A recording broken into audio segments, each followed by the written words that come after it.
ใจเย็นใจเย็นตัวนี้เนาะตัวนี้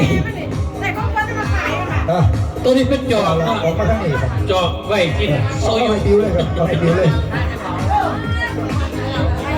เพิ่นมาเอาไปให้กินเหล่าปอกหน่อยเนาะมาดูทั้งกันมาแจ็คกันมา 6 หรือ 7 6 กว่า ผู้โชคดีทานต่อไปเนาะทานแรกที่จะได้ เลย ต่อไปกินเหล่าปอก ก่อนกิน ได้แก่ทานแก้วอ่อนตา เดี๋ยวเอาที่หลังก็ได้ โอ้เดือดข้มก่อน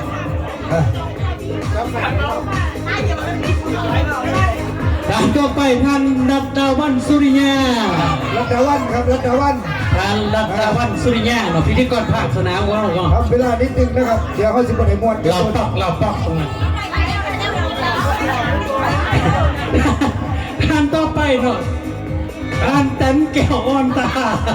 2 อันทำไม2 อัน มันเน่าค่ะ เอามือกล่องไปใส่โอ้ทานต่อไปทานนั่งตูนขยองการเนาะ นักตูนครับ เพชรเจริญศัพท์ นักตูนขยองการ ตูนขยองการเราปอกกันมาโซยุกมากแน่นอน ยางไว้นิดนึงนะครับยางไว้นิดนึงการต่อไปทานนัดลาวันสุริยา แต่ว่าอีกอันนึง สายเมาเนี่ยไม่ได้สายเมา ไปลูก คือคนขนาดผู้ละ2 รางวัลเนี่ย โอ้ยเขาเอาไปลูก ทานต่อไปทานรำไพ่แสงพระจันทร์ จับเอาจากของเองกับเป็นครบเลยแม่บอก ครบแล้วครับครบแล้วไทยลูกกับเมื่อกี้เนาะเนี่ยเขามาเด้อ ไทยลูกรวมกัน ยับเขาเนี่ยมากล่องเด้อเนี่ยมากล่องเด้อผู้โชคดีเนาะ เอาทุกคนนี่แหละ ที่ได้จอกไปกินเหล่าปอกกับโซยุ เชิญอาจารย์นุจันอาจารย์นุจันรางวัลครับแต่รางวัล เสื้อทั้งอาจารย์นุจันเนาะออกมาจากรางวัลอาจารย์8 ครับ 8 รางวัล 8 รางวัล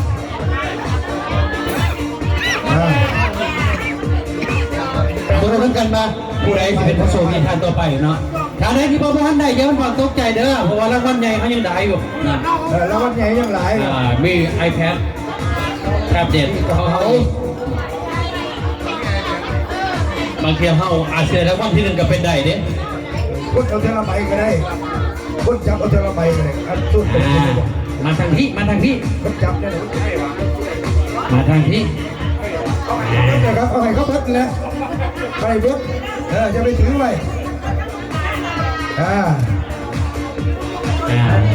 อันแรก ท่านผู้โชคดีท่านต่อไปได้แก่ท่านบุญมีแก้วสว่าง บุญมีแก้วสว่างครับ แล้วมาอยู่บ่แล้วไปใช้ล่ะ ไม่เกี่ยงเลย ผู้โชคดีท่านต่อไปได้แก่ท่านกินหน่อยจริงย่าเฮีย ที่ได้ เจ้าของปุ๋ย15 ตัน คอฟฟี่โก้ เสือคอฟฟี่โก้ครับ เสือ YM Coffee Go เสือแล้ว งามๆไปใบใส่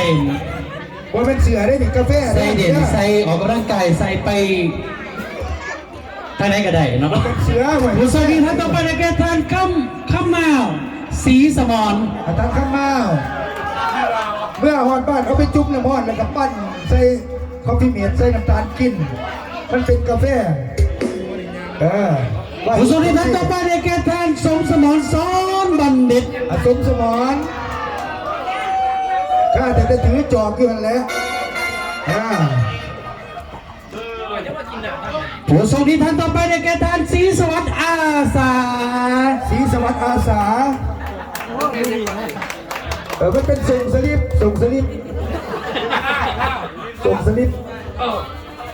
ผู้โชคดีท่านต่อไปได้แก่ท่านวาสนาพ่อทิรา อันนี้เนี่ยขนมบอกข้อละ7เป็นข้อละ7อีกจังครับ ผู้โชคดีท่านต่อไปได้แก่ท่านคำภูมิแสงทอง ถ่ายรูป เครื่องไทยโอ้ ไทยแล้วล่ะอย่าฝากกระไทย ผู้โชคดีทานต่อไปในแก่ทานสุขสวรรค์ไส้ปัญญา สวรรค์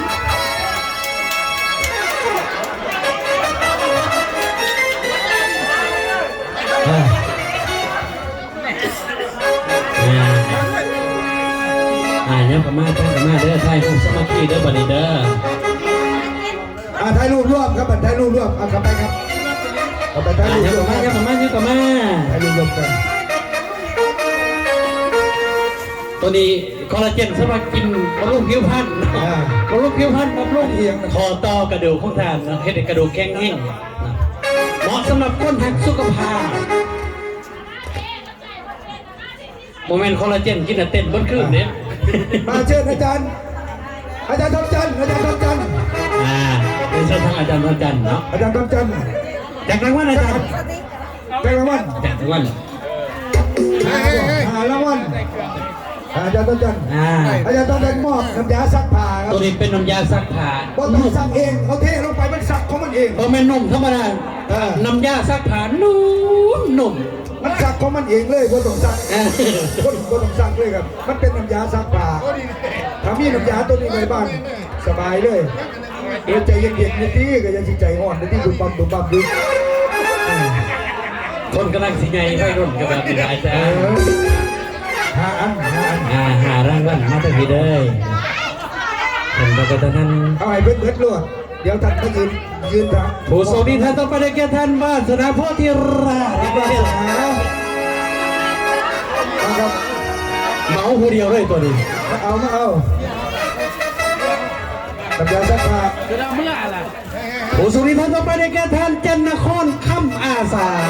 กันนครค่ำเสร็จเนาะ ผู้ใดสิกันนครค่ำนี่อยู่บ่โอ้นี่บ่ ผู้โชคดีท่านต่อไปได้แก่ท่านอินนี่ไส้ปัญญา อินดี้ อินนี่ไส้ปัญญา เจ้าอาบชัดๆเอียงกว่าซื้อยังบ่ อินนี่ไส้ปัญญา บ่ถ้าได้ยินว่าอินี่ผมตกใจเหมือนเดิมทั้งนี้ครับอินบ่โอ้ ผู้โชคดีท่านต่อไปได้แก่ท่านบุญมีหลวงหลาง ทำบุญนี่มา โอ้ต้องเสียอะไร ไว้ โอ้เสียอะไรกันเนาะผู้โชคดีท่านต่อไปได้แก่ท่านลำมีพุทธศรีบุตร ทำบุญนี่ไอ้ดำนี่เอาละครับ เมื่อเจะบ่ต้องซักเองมันซักให้เรียบร้อยอันนี้ทั้งนั้นครับเดี๋ยวถ่ายรูปรวมกันมี11กว่าบาท11 อันเดี๋ยวเนี่ยมา ยับกับแม่ตายหู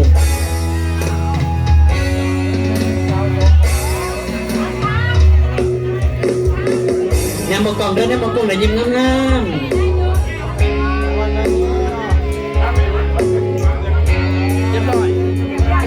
เรียบร้อย อาจารย์สายพรจำรางวัลครับ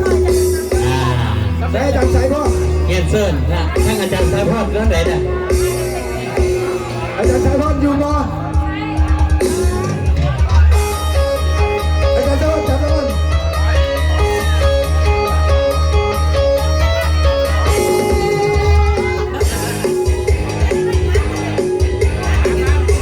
างวัล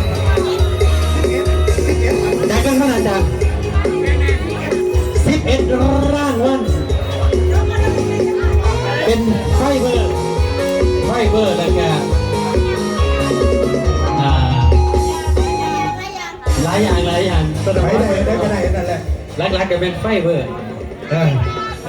ตัวนี้เนาะสำหรับคนรักษาสุขภาพเนาะผู้ใดอยากเบิร์นน้ำใสเนาะด่างขับล้างสารพิษออกจากน้ำใสแต่สามารถเอาไปกินได้ เอียงมาเป็นถ้วยนะครับ เป็นถ้วยใส่ข้าวเปียกจะไม่ใส่เนื้ออื่นก็เสร็จใส่ข้าวเปียกอย่างเดียว ผู้โชคดีท่านต่อไปได้แก่ท่านนั่งแขกขยองการ นั่งแขก นั่งแขกขยองการ อยู่บ้านห้วยสั้นบ้านห้วยสั้นแขกขย้องการบ้านห้วยสั้นทีมงานเพชรเจริญไส้เพชรเจริญศัพท์ อ่านต่อไป ศัพท์หรือส้น อ่านต่อเลย โอ้ ผู้ต่อไป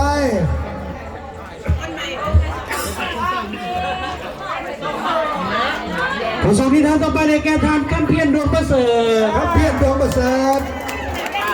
คนสวยรางวัล ครับเพียรดวงประเสริฐ ผู้ทรงนิทานต่อไปในแก่ทานแก้วผู้ทอดแก้วพร้อมหอม แก้วผู้ทอนมาผู้ทรงนิทานต่อไปในแก่ทานปล่อยไส้ปัญญา ปล่อยเส้นปัญญา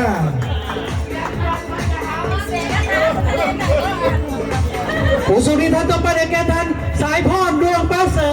ฐ สายพอดดวงประเสริฐเอาไว้สักวัน ได้กันแล้ว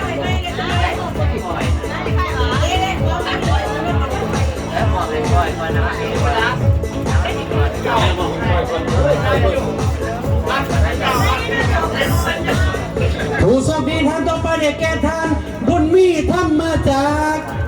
คุณพี่ธรรมจักร เอาอะไรอีกเนี่ยเอาเลย ผู้ทรงนิทานต่อไปในแก่ทานสมไส้แก้วว่องศา ลุกเลย ท่านสมไส้ครับท่านสมไส้ ผู้ทรงนิทานต่อไปในแก่ทานปล่อยแก้วไส้ปัญญา ปล่อยรับอีกเท่านี้ก็ได้ครับ ผู้ทรงนิทานต่อไปในแก่ทานแม่จันบ้านห้วยสั้นทานแม่จันบ้านห้วยสั้น แม่จันเห็นสั้นเด้อ อลิท่านแม่จันไม่เด้อ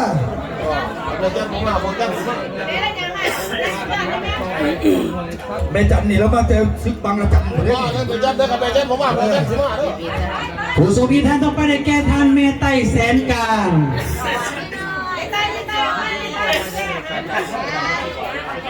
แม่ไต เมไตแสนการ ภาษาไทยเป็นภาษาไทยแต่ว่าภาษาบ้านเราบักไก่หลังด้วยเนาะแม่บักไก่หลังได้หรือเปล่าโอ้สองอันบ่โอ้หัวเมียเราได้รับกรรมสองอันแม่บักไก่หลังเพื่อนบ่ อย่ามาอย่ามาเพื่อน ไปรวมกัน ยักกับบ้านที่ผีเด้อยักกับบ้านที่ผีไข่ เป็นนักเก่าลูกใส่โอ้ ขม่ากับไทยรวมกันขม่ายักขม่าทำเวลานี้นึงยังเย็นนึงบอก ผู้ทรงนิทานต่อไปในแก่ทานแก้วอุดรสิงหาจารย์ เต้นออกมา โอ้ยดีใจน้ำเราอยู่ดอกฉลองพ้นพ้องด้วย ดีใจน้ำเราอยู่แล้วได้ แต่แล้ววันไหนแดนเซอร์ดีเด่นแล้วก็เอลดีพร้อมยักกับมายักกับมา ลูกยักกับมาเด้อตายหูสมาธิเนาะผู้ใดสูงหูซื้อมาเขาสูงเขาอยู่ข้างหน้าเด้อผู้ใดติดเตียมาอยู่ข้างหลังยักเอากันเด้อเนี่ยมองกล้องยิ้มงามยิ้มแค่ห้างก็สวยแล้ว ถ่ายรูปเนี่ยเดี๋ยวเขามอบทั้งนี้เวทีครับโค้ชประจำวงเพชรเมืองอ้าวคนเสียไปยืนข้างหลังมันก็ไม่เห็นยังไงหรอกต้องให้คนเสียอยู่ข้างหลังสดตัวผู้ไรครับรางวัล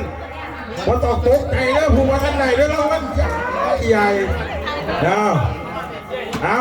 แต่พี่น้องเขาไม่ใช่ตกกระเทินมาเลยกับก็ใช่มาปิดไปอะไรเนี่ยนั่นอีก